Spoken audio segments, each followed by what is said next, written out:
Graças e paz, vamos mais uma vez meditar na palavra do Senhor e dessa feita vamos abrir o livro sagrado no Salmo de número 13. Então, abram comigo a palavra de Deus no Salmo de número 13. Diz ao mestre de canto, um salmo de Davi. Diz assim a palavra do Senhor: Até quando, Senhor, esquecer-te-ás de mim para sempre? Até quando ocultarás de mim o rosto? Até quando estarei eu relutando dentro de minha alma, com tristeza no coração cada dia? Até quando se erguerá contra mim o meu inimigo? Atenta para mim, responde-me, Senhor, Deus meu.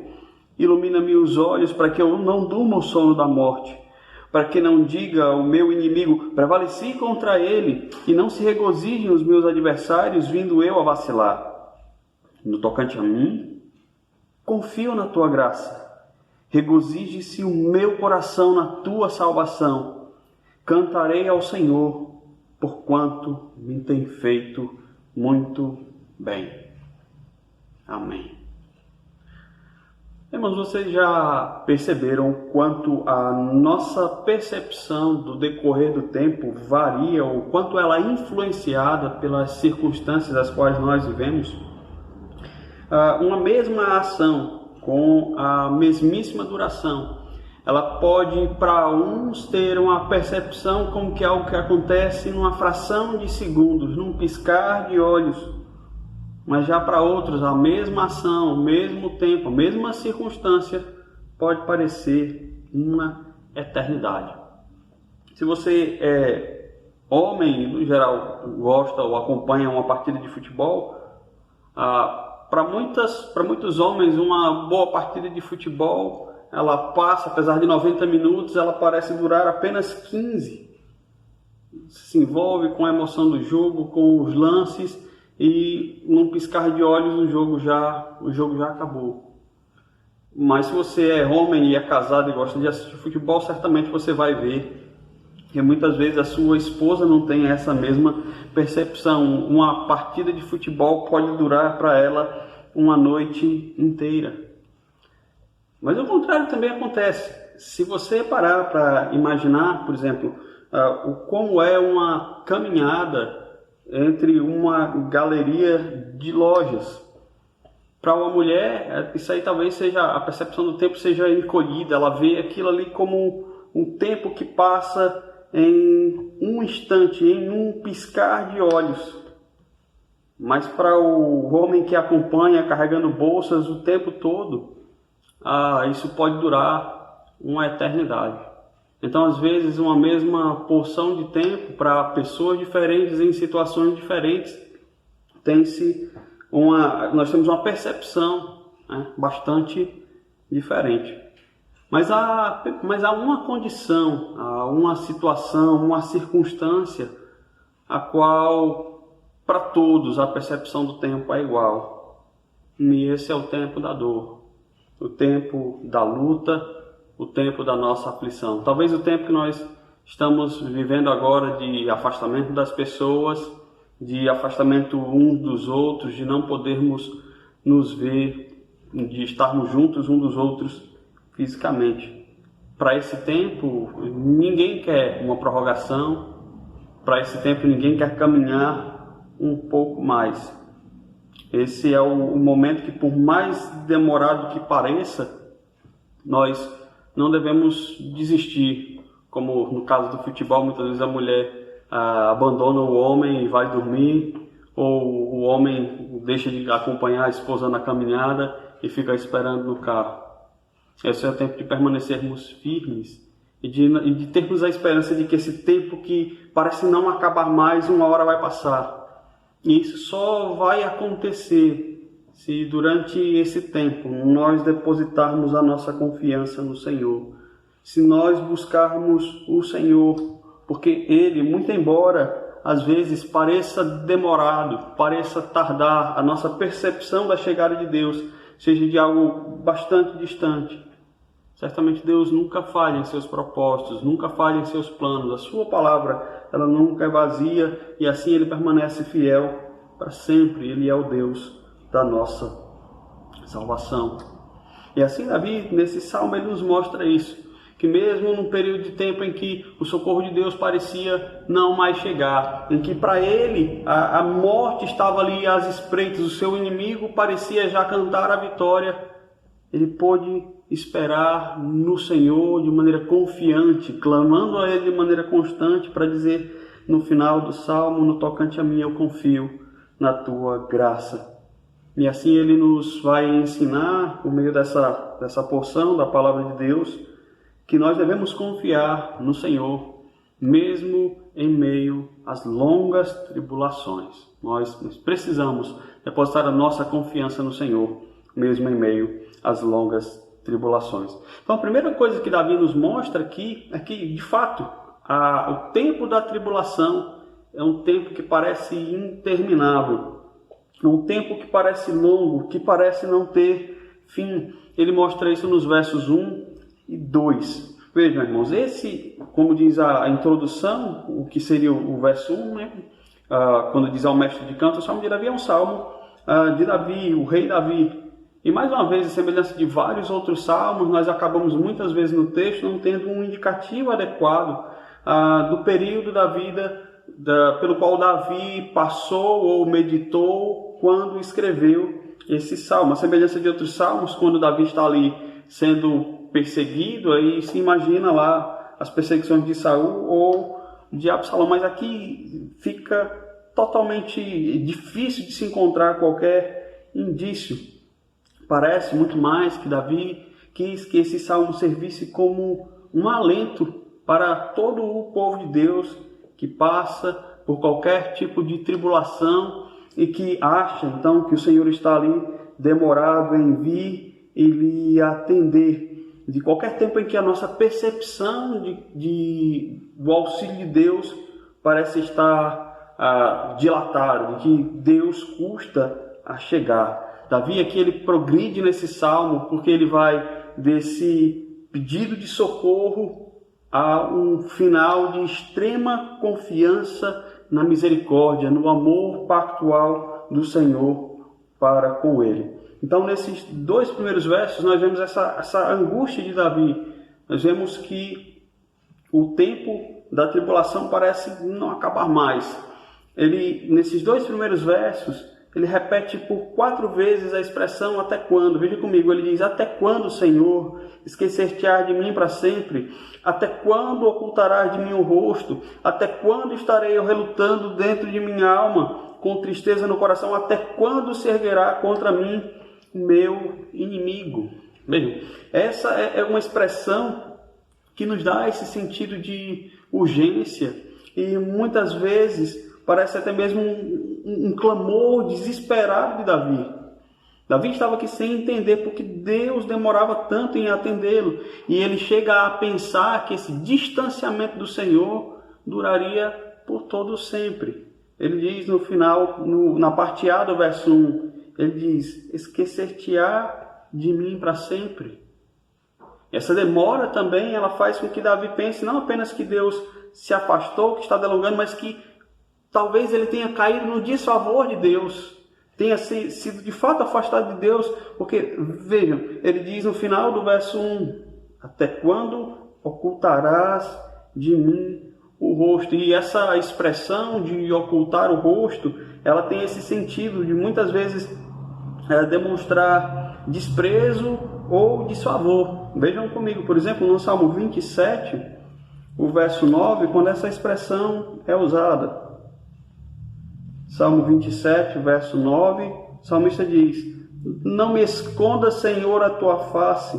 Isso está em paralelo com: não rejeites com ira o teu servo, tu és o meu auxílio, não me recuses nem desampare. Então, esconder a face está em paralelo com o rejeitar com ira. Também no Salmo 30, no verso 7, o salmista diz lá: tu, Senhor, por teu favor fizeste permanecer forte a minha montanha.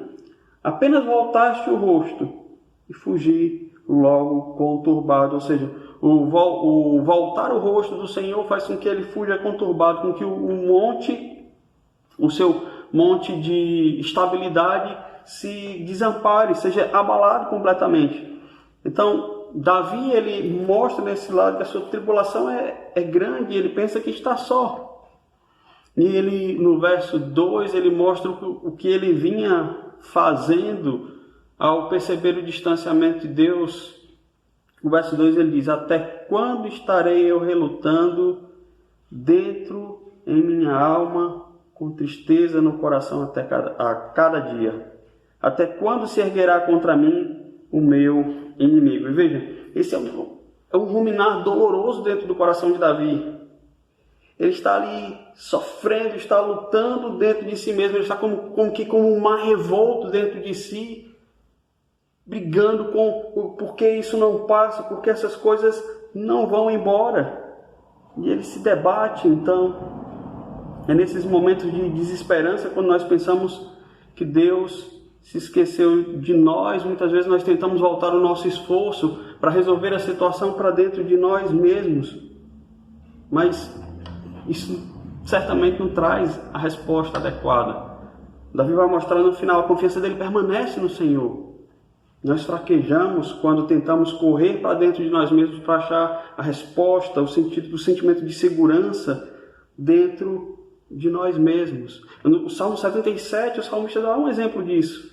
Em pouco tempo ele estava clamando, olhando para o Senhor. Salmo 77, no verso 3, ele diz: lembro-me de Deus, mas daí passo a gemer. Lembrou-se de Deus, esqueceu-se de Deus, depois passou a gemer. Medito e me desfalece o espírito. Não me deixes pegar os olhos, tão turbado estou que nem posso falar. Penso nos dias de outrora e trago à lembrança os anos dos tempos passados. De noite indago no meu íntimo e o meu espírito prescruta. Rejeita o Senhor para sempre, acaso não tornará a ser propício? Então, quando ele tira os olhos do Senhor, o seu coração cai em desespero. Então, não é dentro dele que ele encontra a resposta. Não é dentro dele que ele encontra alento para passar pela tribulação. Davi sentia ali como se o inimigo estivesse ganhando ou prevalecendo sobre ele. Veja, no final do verso 2 ele diz: até quando se erguerá contra mim o meu inimigo? Então, a tormenta ela pode parecer custosa a passar e pode parecer muitas vezes que Deus nos desamparou em meio a ela. E essa é a primeira coisa que nós aprendemos aqui, que nós, enquanto cristãos, enquanto servos de Deus, não estamos imunes, não estamos isentos de passar por tribulações desse nível, de sentir, de chegar a pensar ou imaginar que Deus pudesse nos abandonar, mesmo sendo um servo de Deus. Davi pensou assim. E quando nós chegamos nessa situação, que nós aprendemos aqui também, que nós não devemos voltar os nossos olhos para dentro de nós mesmos. Não é tentar encontrar a resposta, não é tentar passar o tempo olhando para dentro de nós mesmos, mas como nós veremos daqui para diante, é olhando para o Senhor, essa luta interior, que nos faltam as palavras para falar. Nós devemos nos voltar para Deus. No Novo Testamento, Paulo nos leva a orar, a buscar ao Senhor em oração, e é isso que Davi vai fazer aqui nos versos seguintes. Mas Paulo diz lá em Romanos capítulo 8, verso 26, que é pelo auxílio do Espírito Santo que nós vamos colocar as nossas orações diante do Senhor. Romanos 8, 26, ele diz: também o Espírito semelhantemente nos assiste em nossa fraqueza, porque não sabemos orar como convém. Mas o mesmo Espírito intercede por nós sobremaneira com gemidos inexprimíveis. Então é Ele quem a Ele quem nós devemos buscar e nos empenhar e clamar para que nos auxilie no momento em que nós não entendemos as circunstâncias, e quando nós não entendermos ainda as circunstâncias daquilo que nos cerca. O porquê dessa percepção de não chegar ao auxílio divino.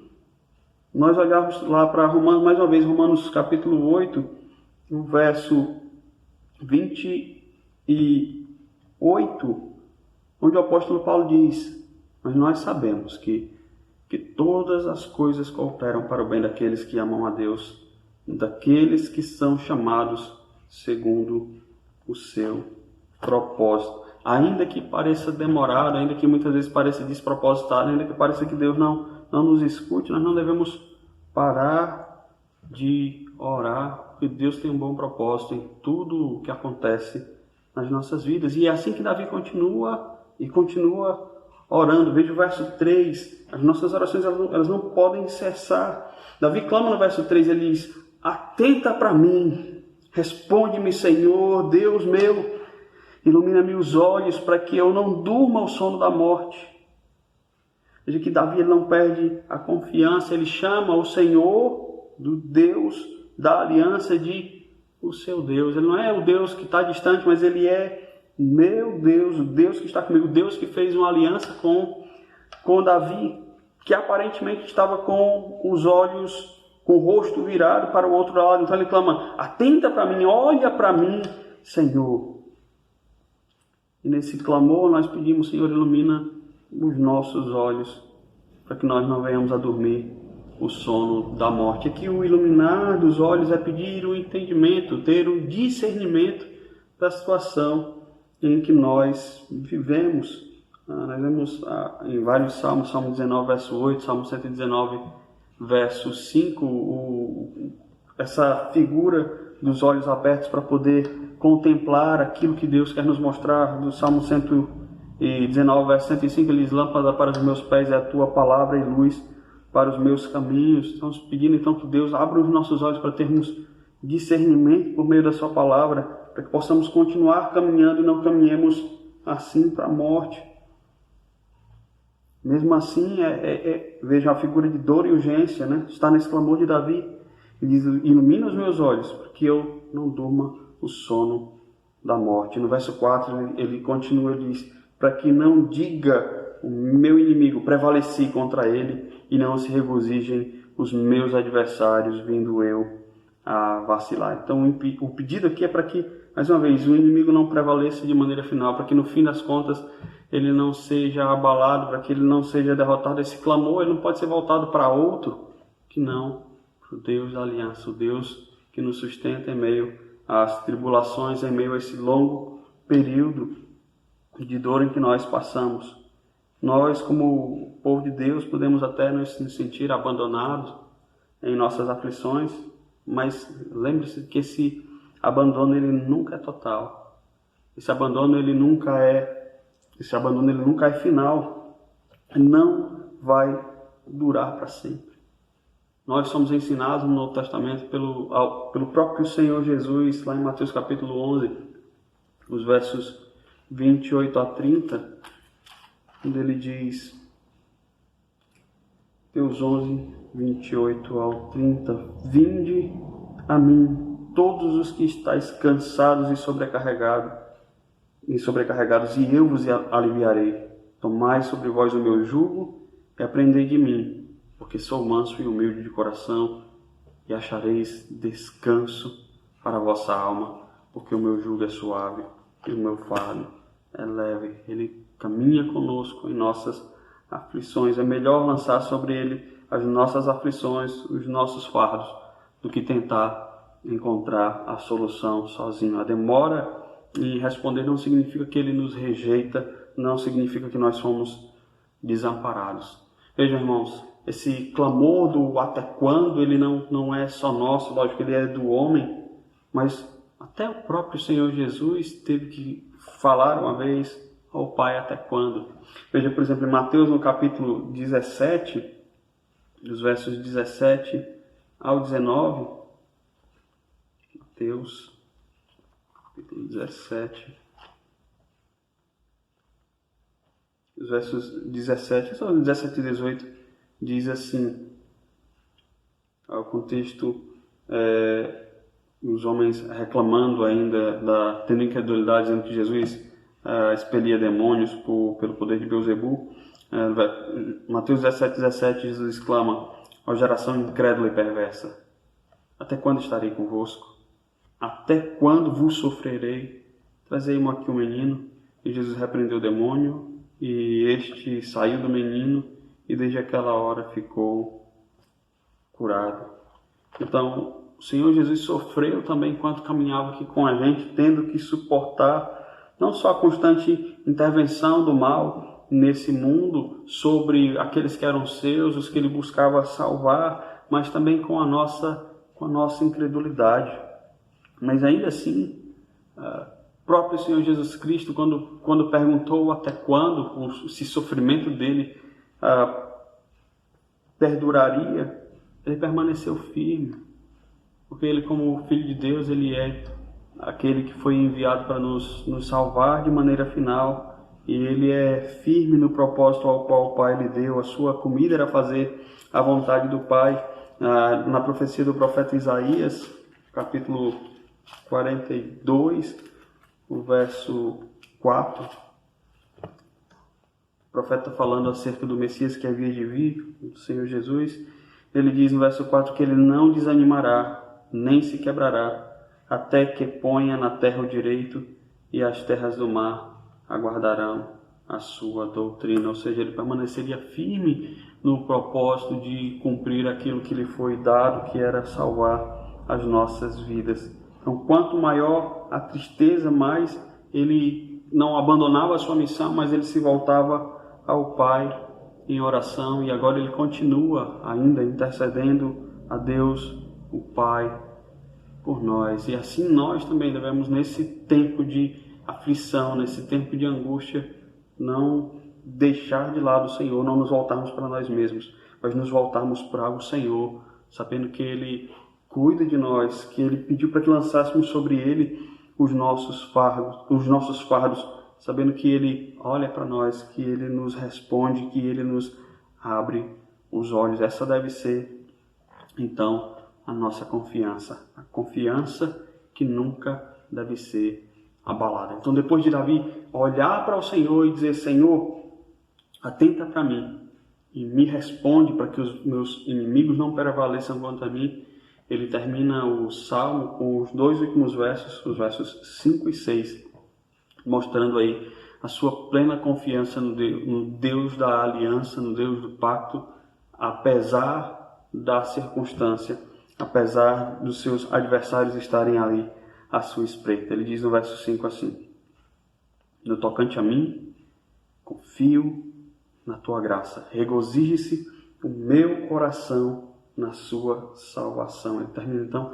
o salmo com essa expressão de louvor e confiança. Veja, ele dá uma ordem para si mesmo, para o seu próprio coração. Ele diz que o meu coração se alegre com a salvação que virá da tua mão. Então a nossa esperança última vai estar ali para as mãos do Senhor, para o amor pactual de Deus, pelo fato dele nos amparar em toda a nossa caminhada. Ele clama para que o seu coração se alegre com a salvação que para nós já está posta pelo Senhor. E vejam, irmãos, essa salvação, lógico, ele pensa que é no livrar dos seus inimigos. E a gente fica pensando, né, será que a gente pode aplicar isso de maneira direta para as nossas vidas, de pensar que o Senhor ele há de responder o nosso clamor, as nossas lutas, e de se chegar a nós para nos atender quando nós parecemos afastados, e de atender até mesmo nesses momentos, não só com a questão da nossa salvação última, a salvação da nossa alma, mas de nos amparar nas nossas tribulações da nossa carne, da nossa vida, na nossa saúde. Sim, nós podemos crer que Deus faz isso, sim. Que Deus pode nos dar esse livramento, sim, também. Ele não nos desampara. E o que Paulo diz lá em Romanos 8:32 é o que nos dá essa confiança. Romanos 8:32, Paulo, depois de mostrar lá nossa necessidade de orar, dependendo do Espírito Santo, ele diz no verso 32: aquele que não poupou o seu próprio filho e antes por todos nós o entregou, porventura não nos dará graciosamente com ele todas as coisas? Quem tentará acusação contra os eleitos de Deus? É Deus quem os justifica, quem os condenará? Ou seja, o exemplo que Paulo dá aqui é do o maior para o menor, né? Se Deus não nos deu aquilo que é o maior, aquilo que nós não poderíamos alcançar por nós mesmos, que é a salvação por meio do seu Filho, quem disse que Ele não é capaz de nos suportar, de nos sustentar e nos dar com Ele todas as coisas, suprir as nossas necessidades? É bem claro que a gente tem que entender que tudo isso está arraigado, ou depende da boa vontade de Deus. Deus que é sábio, santo e justo, Ele sabe o que é melhor para a gente. Então nós não podemos perder de vista que Ele pode fazer todas as coisas, que nós podemos descansar porque Ele tem poder para fazer e Ele há de fazer, sendo isso da sua boa, perfeita, santa e agradável vontade. Então, mesmo em meio a aparente demora em o Senhor responder, nós devemos confiar na graça do Senhor e esperar por sua bondade. O salmista então termina no verso 6 dizendo: eu cantarei ao Senhor, porquanto me tem feito muito bem. Ou seja, mesmo nesse período de sofrimento, de angústia, de pensar, aqui então ele tem o momento de parar e dizer: ainda assim eu tenho que apenas louvar ao Senhor, porque em todas essas coisas, ainda assim, o Senhor tem me feito muito bem. E aí a nossa pergunta para agora, né, porque nós devemos nos perguntar a nós mesmos, é esse tipo de confiança que nós temos colocado no Senhor nesses dias, ou em quaisquer tribulações que nós venhamos a passar, ou nesses tempos em que nós parecemos aí estar esquecidos pelo Senhor. Ainda nesse tempo nós temos louvado ao nosso Deus, nós temos aberto os nossos lábios em louvor e gratidão, como fez lá o profeta Abacuque, como fez Paulo quando estava na prisão. Ou seja, todos nós temos que ter esse tom de constante louvor, de constante gratidão ao Senhor, porque apesar de tudo que nós podemos pensar, no fim das contas o Senhor tem nos feito bem. O Senhor tem nos guardado e tem nos sustentado nas mais diversas situações. Por fim, a palavra dele é fiel, é verdadeira.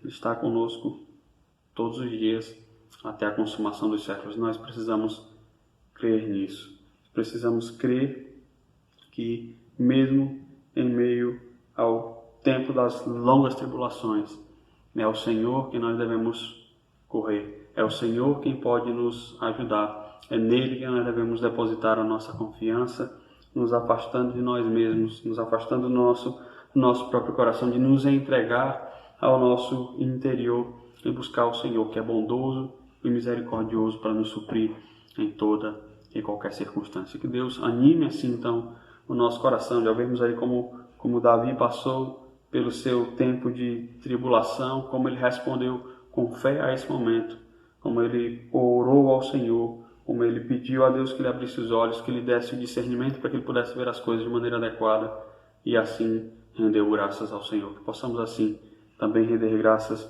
ao nosso Deus, a responder com fé no momento da tribulação, no momento que nos sentirmos desamparados. Louve ao Senhor, bendiga esse Deus que nos tem feito muito bem. Que Deus aplique assim em nossos corações a porção da sua santa palavra.